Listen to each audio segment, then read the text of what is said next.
Asia news 24/7 का हर दर्शकों को सादर प्रणाम, जोहर सलाम। दर्शक, एक शोध और उस शोध का शोधकर्ताओं ने एक अप्रत्याशित कारक का पहचान किया है जो हृदय को लंबे समय तक स्वस्थ और जुआ बनाए रखने में सहायक प्रतीत होता है।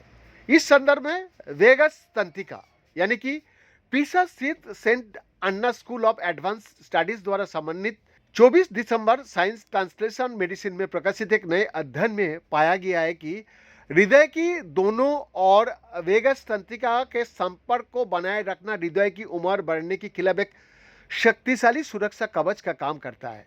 और यह निष्कर्ष विशेष रूप से दाहिनी हृदय वेगस तंत्रिका का और इशारा करता है, जो हृदय गति को परिवाह किए बिना हृदय की मांसपेशियों की कोशिकाओं का रक्षा करने और दीर्घकालिक हृदय स्वास्थ्य के बनाए रखने में केंद्रीय भूमिका निभाती है। दर्शक, इस शोध में कई वैज्ञानिक क्षेत्र कई विशेषज्ञता का एक साथ लाया गया, जिसमें प्रायोगिक चिकित्सा को हृदय स्वास्थ्य पर केंद्रित उन्नत जैव इंजीनियरिंग के साथ एकीकृत किया गया है।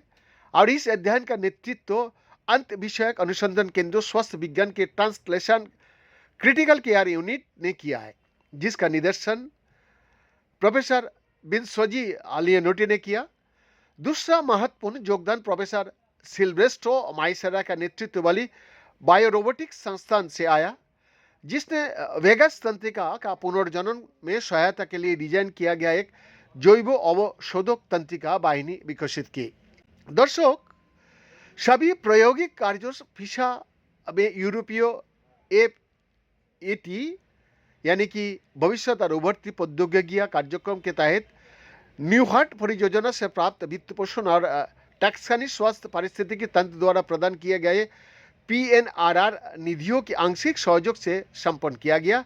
और इस प्रयास में इतालवी और अंतर्राष्ट्रीय अनुसंधान संस्थान का एक व्यापक नेटवर्क शामिल था। बयान का एक्सक्लूसिव रिपोर्ट।